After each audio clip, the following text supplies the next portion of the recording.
평안하신가요? 네, 한 111년 만에 무더위라고 하는데 오늘 예배를 통해서 하나님께서 여름 냉수와 같은 시원함을 저와 여러분들에게 허락해 주시기를 간절히 바랍니다. 1994년은 제게 매우 의미 있는 해였고 우리 세린교회에도 뜻깊은 해입니다. 제가 하나님의 은혜를 받고 신학대학원에 입학했던 해가 지금으로부터 약 25년 전인 1994년도였고요. 그 1994년도는 저희 세린교회가 신림동 시대를 마감하고 삼본으로 이전했던 그런 해입니다. 저는 그 초등학교 4학년 때부터 이 교회를 신학대학원에 입학하기 전까지 다녔습니다. 저희 모교회입니다. 어머니 교회죠.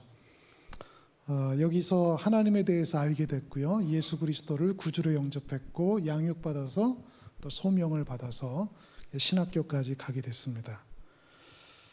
처음에는 제가 목사가 되겠다는 생각보다는 제가 받은 하나님의 사랑과 은혜를 사람들에게 전해야 되겠다 생각을 하고 신학교에 갔습니다. 선교사가 되면 좋겠다 하는 생각도 했습니다. 그런데 신학대학원에 가서 사랑하는 아내를 만나고 결혼을 하게 됐고요. 또 아이를 낳게 되고 그러다가 선교지는 못 가고 선교단체에 가서 2년 동안 사역을 했습니다. 하나님을 잘 알려면 성경을 많이 알아야 되겠다 생각을 해서 신학교를 갔는데 신학교에서는 성경을 가르쳐 주는 것이 아니라 성경에 대한 것을 가르쳐 주더라고요. 그래서 뭐 히브리어, 헬라어, 성서, 배경, 이스라엘 역사 이런 것들을 열심히 배우고 신학교를 졸업을 했습니다. 교회 현장을 가니까 성경에 대해서 갈급해하는 사람보다 마음에 상처받은 사람들이 너무 많았습니다. 교회가 갈라진 교회도 가봤고요. 또 부모로부터 상처를 많이 받은 사람들도 만나봤고 또 경제적인 어려움 때문에 원치 않는 그런 삶을 사는 그런 사람들도 만나봤습니다. 저는 어릴 때부터 한 교회를 쭉 다녀가지고 다들 저와 같은 줄 알았습니다. 그런데 그렇지 않은 사람들이 너무 많았던 거죠. 제가 이민교회를 잠시 섬겼는데 한 여자 전도사님이 저에게 그렇게 얘기하십니다. 목사님, 저는 친구가 없어요. 왜 그래요? 그러니까 저희 아버님이 목사님이셨는데요. 저희 아버님이 여러 사역지를 이리저리 돌아다니셔가지고 제가 무려 10번이나 전학을 했습니다. 그래서 친구를 사귈만 하면 전학 가고 사귈만 하면 전학 가고 그래서 친구가 없어요. 그래서 그런가 했습니다. 저는 초등학교 때부터 신학대학원 다닐 때까지 딱 한 번 이사 갔거든요. 그런데 어느 날 몇 해 전에 저희 딸이 저에게 왔습니다. 아빠, 중3 때였어요. 제가 이제 고등학교를 가야 되는데 그동안 제가 전학한 게 몇 번인 줄 아세요? 그래 몇 번인데 10번 전학했다고 그래요. 그래서 고등학교 때는 내가 기숙사 있는 학교를 보내줄게. 그래서 그 다음 또 전학을 안 했습니다. 하나님을 안다는 것은 사람을 아는 것이라는 것을 깨닫게 됐습니다. 왜냐하면 하나님의 형상대로 지음받은 것이 우리 인간이잖아요. 하나님의 모습과 하나님의 성품과 하나님의 DNA가 우리 인간에게 있는 거죠. 그래서 사람을 잘 아는 것이 보이지 않는 하나님을 알아가는 방법이구나 하는 것을 깨달았습니다. 사람이란 개나 돼지가 아니잖아요. 육체적인 것이 채워졌다고 해서 만족할지 모르잖아요. 정신적인 것을 추구하고 정신적인 것들, 자신의 자아 성취 또 자기가 원하는 것들을 다 충족했다고 해서 그것으로 만족하지 못하는 거예요. 왜냐하면 하나님께서 하나님만이 거주할 수 있는 공간을 우리 마음 가운데 두셨기 때문에 그렇죠. 그래서 초대교회의 성 아우구스티누스는 하나님께서 한 움큼의 소금을 집어가지고 우리 인간의 입에다 넣어주셨다라고 얘기해요. 여러분, 이 한 움큼의 소금을 입에다 넣었다고 생각을 해보세요. 어떻게 했습니까? 막 갈증이 나겠죠. 그렇게 인간은 하나님을 갈망하도록 창조되었다라고 이야기합니다. 탈북한 학생을 한 명 만났습니다. 제가 가르치는 그 수업에 들어온 거예요. 난생 처음 탈북자를 만난 거예요. 어떻게 탈북했냐? 자신의 이야기를 쭉 이야기합니다. 10여 년 전에 대기근이 와서 주위에 수많은 사람들이 굶어 죽었다는 거예요. 우리 도대체 이해가 안 가죠. 지금은 안 그렇겠죠. 그런데 10년 전에 대기근이 와서 거의 한 100만 명 정도가 굶어 죽었다는 거예요. 그래서 주위에 많은 사람들이 죽어가는 그런 상황에서 극적으로 어떻게 탈북해서 중국을 통해서 한국에 왔습니다. 열심히 일해서 돈을 벌었어요. 결혼도 하고 아이도 낳았습니다. 차도 샀어요. 그런데 만족이 없는 거예요. 그래서 자기가 그 죽을 고비를 넘기고 한국까지 온 이유를 찾다가 살아계신 하나님을 만나고 소명을 깨달아서 북에 복음을 전해야 되겠다 하고 신학교에 온 그런 친구를 만난 일이 있습니다. 인간이란 갈망하는 존재입니다. 영적인 갈망이 있는 존재예요. 하나님을 찾고자 하는 그런 것이 충족되지 않으면 영적으로 만족을 누릴 수 없는 그런 존재입니다. 2000년 교회 역사 가운데 하나님을 갈망하고 만났던 수많은 사람들의 이야기를 모아놓은 것이 기독교 영성이라는 학문입니다. 제가 이걸 공부하고 전공하고 있는데 수많은 사람들이 하나님을 만났습니다. 그리고 만난 체험들을 글로 적고 책으로 남겨놨습니다. 2000년 역사 가운데 수많은 사람들이 그것들을 남겨놓은 겁니다. 그래서 하나님을 만난 체험들은 다양하기 때문에 영성은 스펙트럼이 다양하다고 할 수밖에 없습니다. 어떤 사람은 병마 가운데서 치유함을 받고 하나님을 만났고요. 어떤 사람은 기도 가운데 살아계신 하나님을 만났고요.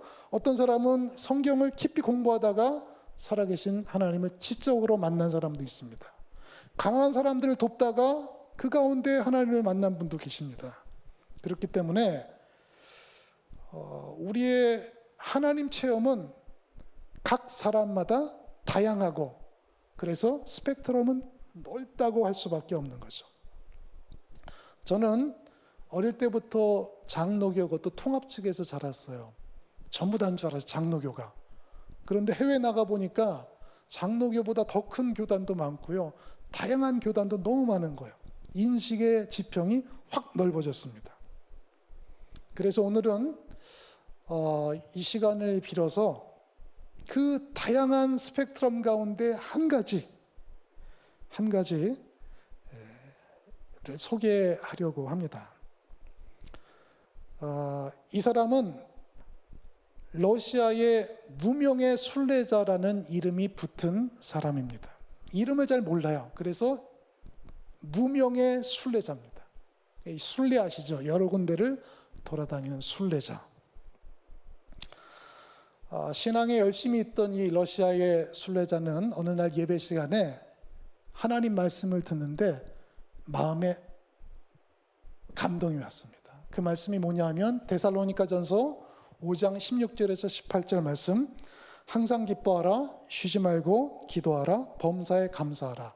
이는 그리스도 예수 안에서 너희를 향하신 하나님의 뜻이니라. 여러분도 가끔 그럴 때가 있지 않습니까? 여러 하나님의 말씀을 듣다가 갑자기 나에게 탁 다가오는 말씀. 하나님의 뜻이니까 이건 반드시 지켜야 되겠다. 이런 생각이 들었습니다. 항상 기뻐하는 거 이해가 됩니다. 또 범사에 감사하는 것 이해가 돼요. 그런데 한 가지 쉬지 말고 기도하라는 것이 도대체 어떻게 하는 걸까? 질문이 들었어요. 그래서 여러 사람들에게 물어봤지만 정확한 답을 주는 사람이 아무도 없었습니다. 그래서 이분은 이 러시아가 워낙 크잖아요. 그래서 배낭을 짊어지고 뭐 한 달 정도 생각하고 이 답을 줄 수 있는 사람을 찾기 시작했습니다.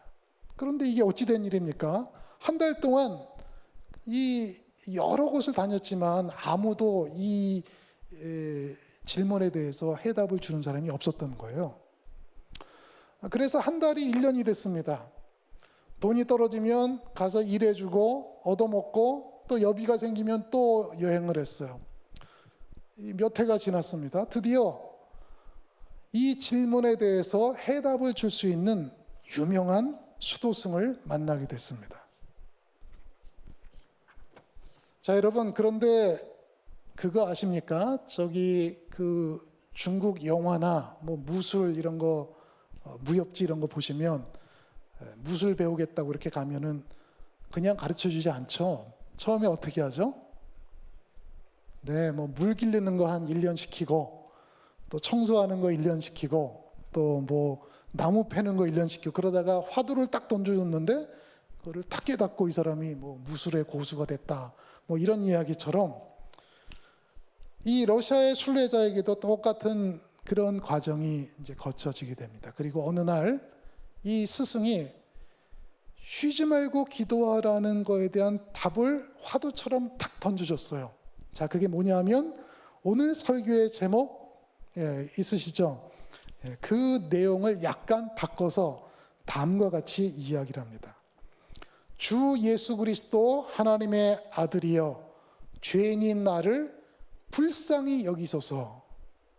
자, 여러분 다 같이 저를 한번 따라해 보세요. 주 예수 그리스도 하나님의 아들이여 죄인인 나를 불쌍히 여기소서. 네, 처음부터 한번 해볼까요? 시작. 주 예수 그리스도 하나님의 아들이여 죄인인 나를 불쌍히 여기소서. 자, 이 기도를 이제부터 하루에 3,000번을 해봐라. 이렇게 과제를 준 겁니다. 간단한 기도지만 하루에 3,000번 하려니까 너무 힘든 거예요. 이게 주 예수 그리스도 그다음 뭐지? 잊어버리기도 하고요. 하나님의 아들이 했다가 여태까지 한 100번 했나? 또 몇 번 했더라? 잊어버리기도 하고 막 이렇게 버벅거리는 겁니다. 입에 익지 않으니까 익숙하지가 않은 거예요. 그러나 한 달 지나니까 조금 익숙해졌어요. 2달, 3달, 몇 달이 지나니까 이제 하루에 3,000번을 할 수 있게 된 겁니다. 그래서 스승님께 찾아갔습니다. 선생님, 이제 제가 선생님께서 말씀하신 이 기도를 다 했습니다.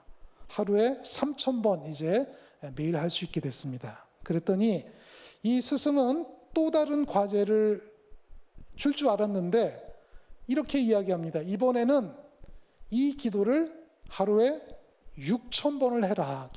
이야기하는 거예요. 몇 번이요? 6,000번이에요. 6,000번이라고 하니까 이제는 밥 먹는 시간도 좀 줄이고 자는 시간도 줄여야 되는 거예요. 그래서 6,000번을 연습하는 거예요. 하루에 주 예수 그리스도 하나님의 아들이여 죄인인 나를 불쌍히 여기소서. 한두 달이 지나니까 좀 익숙해졌습니다. 서너 달이 지나자 이제 하루에 6,000번을 이 기도를 할 수 있게 된 겁니다. 그래서 스승님을 찾아갔어요. 선생님, 이제 선생님께서 말씀하신 이 기도를 하루에 6,000번 할 수 있게 됐습니다. 그랬더니 뭔가 새로운 방법을 이제 제시해 줄 알았는데 스승님께서 이번에는 12,000번을 하라고 말씀하시는 겁니다. 몇 번이요? 하루에 6,000번 하기도 힘들었는데 이 기도를 12,000번 하려니까 마당을 쓸면서도 물을 기르면서도 밥을 먹으면서도 심지어는 잠을 자면서도 이 기도를 해야 되는 거예요. 한 달, 2달, 몇 달이 지나면서 어느 날 이 러시아의 순례자가 자면서도 자기가 이 기도를 하는 것을 깨닫게 된 겁니다. 여러분, 우리의 삶에도 혹 그런 일이 있지 않습니까? 어디 한 군데 몰입을 하다 보면 내가 그것이 되고 그것이 내가 되는 그러한 신비의 경험을 하게 된 것이죠. 저는 오래전에 하나님의 은혜를 받고 신학대학원을 이제 준비하려고 성경을 공부하는데 밥 먹고 자는 시간 빼놓고는 성경만 공부했던 적이 있어요. 한 그때 12시간 정도는 공부한 것 같아요. 몇 달이 지나니까요. 실제로 잠을 자려고 딱 누웠는데 어떤 현상이 일어나냐 하면 성경책이 눈앞에서 딱 펼쳐지는 거예요. 창세기부터 펼쳐지면서 하나씩 한 장씩 휙휙휙 넘어가면서 요한계시록까지 넘어가는 경험을 했습니다. 여러분 하나도 안 놀라시네. 제가 오래전에 이 강의를 어디 교회 가서 했더니 어떤 집사님이 딱 손을 드시는 거예요. 목사님 저도 그런 경험이 있어요. 어떤 경험이신데 그랬더니 청년 때 자기가 노름에 빠져가지고 눈만 딱 감으면 화토장이 휙휙 지나가는 경험을 했다고 합니다. 어떤 목사님은 또 그러세요. 제가 바둑에 빠졌었는데요. 예배당에 딱 서니까 하얀 머리는 흰 바둑알, 까만 머리는 까만 바둑알 해서 기도 끝나고 아다리 이렇게 했다는 그런 이야기도 하십니다.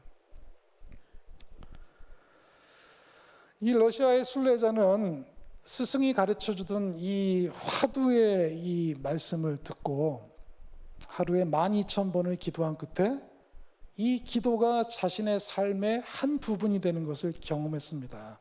그래서 스승님을 찾아갔습니다.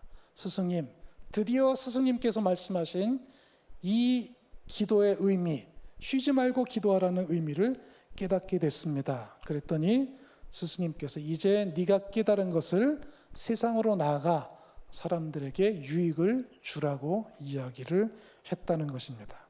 그래서 이 러시아의 순례자는 러시아 전역을 다니면서 자신이 깨달은 이 기도를 사람들에게 알려주고 함께 유익을 누렸다는 이야기입니다.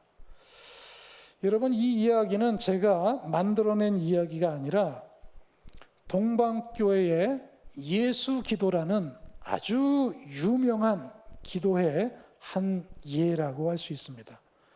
1054년 교회가 로마를 중심으로 동쪽은 동방교회, 서쪽은 서방교회로 나눠지게 되죠.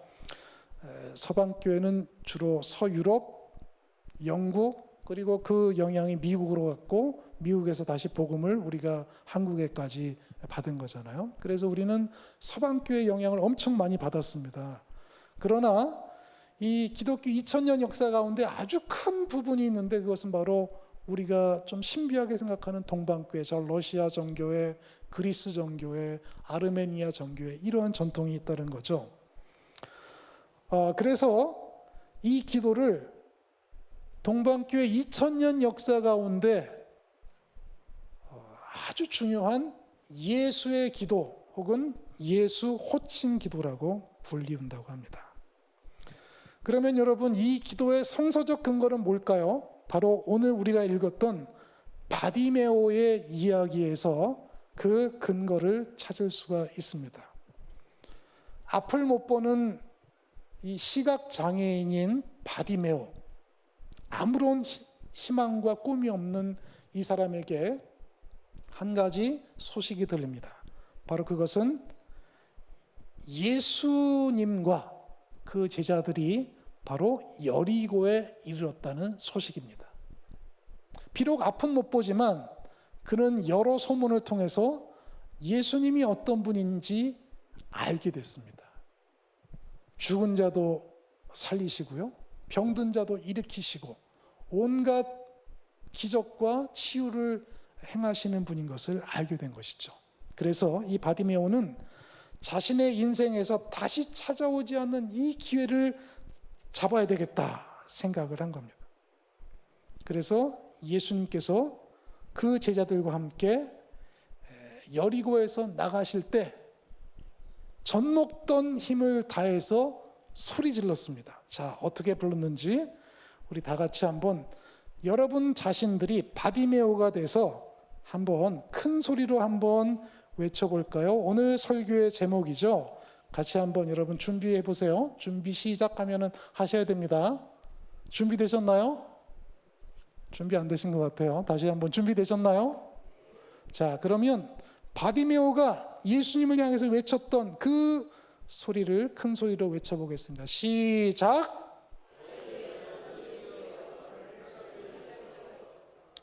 그 정도 갖고는 안 되죠. 예수님이 듣지도 않으실 것 같아요. 이거보다 한 10배는 다해서 소리 질렀을 거예요. 왜냐하면 자신의 인생에서 이번 기회를 놓치면 평생 예수님을 만날 수 없는 거니까요. 그랬더니 여러분 어떤 반응이 나타났습니까? 예수님이 반응하셨을까요? 아닙니다. 이 주위의 무리들이 시끄러우니까 잠잠해라 이렇게 방해를 한 거예요. 그런데 이 바디메오는 이번이 마지막 기회, 죽기 살기로 다시 한번 소리 지르는 겁니다. 여러분 다시 한번 기회를 드리겠습니다. 오늘 설교의 제목 큰 소리로 한번 외쳐보겠습니다. 시작!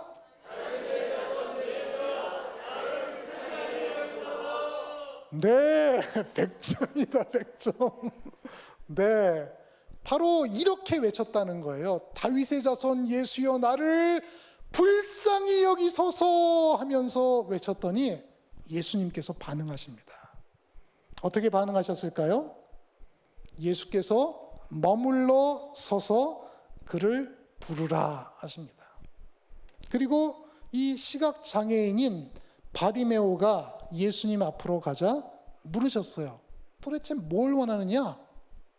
그랬더니 보기를 원한다라고 이야기하시죠. 그랬더니 예수님께서 이 시각장애인인 바디메오의 눈을 치유하셨다는 이야기입니다. 할렐루야. 뭐 간단한 이야기죠. 그런데 여기서 우리는 뭐 여러 가지 교훈을 얻을 수 있겠지만 한 가지, 바디메오의 이 기도를 통해서 기도의 본질, 동방교회의 예수 기도를 배울 수 있다는 것입니다. 때로는 우리의 삶이 너무 곤고해져서 마치 기가 막힐 웅덩이와 수렁에 빠져서 기도를 해야 되는데 기도가 안 나올 때가 있어요. 기도는 해야 되는데 너무 처지가 이게 말이 안 나올 정도의 그런 상황이 있어서 IMF 때 잘 나가던 사업이 쫄딱 망해가지고 길가에 나가서 이 노숙해야 될 처지에 있는 사람들도 있었고요. 사랑하는 사람과 결혼을 했는데 나중에 보니까 사기 결혼을 한 그런 경우도 있어요. 가정폭력으로 마음의 상처와 이런 것들이 있어서 기도하고 싶어도 기도가 안 되는 사람들도 있습니다. 신앙생활이 메말라져 가지고 뭔가 좀 내 인생에 변화가 있어야 되는데 기도할 수 없을 때가 있습니다. 그럴 때 오늘 우리가 함께 했던 이 기도를 여러분들에게 추천합니다. 주 예수 그리스도 할 때 나의 구주이시고 나의 생명이신 예수님의 이름을 불러보는 겁니다. 하나님의 아들이여 라고 할 때 성육신 하셔서 이 땅에 오신 하나님의 아들을 기억하는 것입니다. 죄인인 나를 할 때 허물 많고 죄 많은 부족한 나를 구원해 주신 하나님의 은혜를 이야기합니다. 불쌍히 여기소서라고 기도할 때 하나님의 긍휼의 은총을 구하는 기도를 하는 것입니다. 기독교 초창기에 핍박을 많이 당했습니다. 많은 사람들이 순교했고요, 죽었습니다. 313년 기독교가 공인된 이후로 더 이상 핍박은 없었습니다. 그러자 기독교가 급속하게 세속화되자 신앙의 순수성을 지키기 위해서 많은 사람들이 사막으로 갔습니다. 이 사람들을 우리는 사막의 교부들 혹은 여성들을 교모라고 합니다. 이 사람들은 자급자족을 하면서 생활을 했는데 간의 수공업을 했습니다. 지프로 모자를 만든다든지 혹은 지프로 집신 같은 걸 만든다든지 혹은 장바구니를 만든다든지 이런 것들을 했다는 거죠. 이거를 하면서 기도를 했어요. 쉬지 말고 기도해야 되니까. 어떻게? 주 예수 그리스도 하나님의 아들이여 죄인인 나를 불쌍히 여기소서. 계속 손으로 수작업을 하면서 이 기도를 했다는 거예요. 그리고 만들어진 제품을 시장에 나가서 팔아서 필요한 양식을 사고 일부를 가난한 사람들을 위해서 이게 줬습니다. 그러면서 부탁하는 거예요. 나를 위해서 기도해달라. 내가 자는 동안 나를 위해서 기도해달라. 그러니까 깨어있는 동안은 늘 주 예수 그리스도 하나님의 아들이여 죄인인 나를 불쌍히 여기소서 이렇게 기도했고요. 자기가 자는 동안은 자신의 자선을 통해서 혜택을 입은 다른 사람들이 자신을 위해서 기도하니까 24시간 쉬지 말고 기도하라는 것을 실천하는 삶을 살았다는 것입니다. 지금도 수도원에 가면 시편 119편 164절 말씀에 근거해서 하루에 7번씩 기도하는 사람들이 있습니다. 시편 119편 164절에 의하면 내가 하루 7번씩 주님을 찬양하나이다 라는 말씀이 있거든요. 그래서 이런 분들에게 물어봤습니다. 하루에 7번 기도라면 새벽 3시에 일어나더라고요. 3시 반에 첫 기도가 있어요. 7번 기도라는 거예요. 왜 이렇게 하십니까? 그러니까 시편 119편 말씀에 의해서 그 말씀을 100% 따라서 한다는 거예요. 그러면 여러분 기도 안 할 때는 누가 기도합니까? 그랬더니 이분들 하시는 말씀이 정말 재밌습니다. 전 세계에 우리와 같은 공동체가 수도 없이 많은데 시차가 있잖아요. 지금 오늘이 한국의 8월 9일인가요? 예. 8시 20 몇 분. 그러면 중국, 또 동남아, 또 유럽, 미국 다 시차가 틀리니까 우리와 같은 공동체가 시간마다 하나님 앞에 기도하기 때문에 우리는 쉬지 말고 기도하라는 것을 실천하는 삶을 사는 것입니다 라고 이야기를 하는 것을 들었습니다. 동방교회의 이 귀한 기도의 전통은 어찌 보면 우리의 이 장로교 전통과 좀 달라서 좀 어색할지도 모릅니다. 그런데 제가 이 기도를 우리 학생들과 또 여러 교우들에게 가르친 일이 있는데요. 어떤 분들이 그런 고백을 하십니다. 목사님, 제가 출퇴근하는 시간이 너무 오래 걸려서 늘 운전하면서 라디오를 들었는데 이 기도를 배운 다음부터는 이 출퇴근하는 시간에 이 기도를 하면서 했더니 얼마나 영적으로 풍성해졌는지 모릅니다 라는 고백을 들은 일이 있습니다. 또 어떤 분은 제가 잠자리에 들면서 늘 가위에 눌려서 여러 가지 어려움이 있었는데 이 기도를 하고 난 다음부터는 하나님께서 평안한 잠을 주셨습니다 라는 고백을 들은 일이 있습니다. 기도가 막혀서 기도가 어려운 분들이 혹 계실지 모릅니다. 그런데 이 기도는요, 남녀노소 누구나 할 수 있는 매우 쉬운 기도입니다. 여러분 다시 한번 따라해 볼까요? 주 예수 그리스도 하나님의 아들이여, 죄인인 나를 불쌍히 여기소서. 쉽죠? 네, 이 기도를 반복하는 겁니다. 반복하면서 그냥 반복하는 것이 아니라 그 뜻을 생각하고 나의 죄를 위해서 십자가에 달려 돌아가신 예수님을 입으로 고백하는 기도를 하는 것입니다.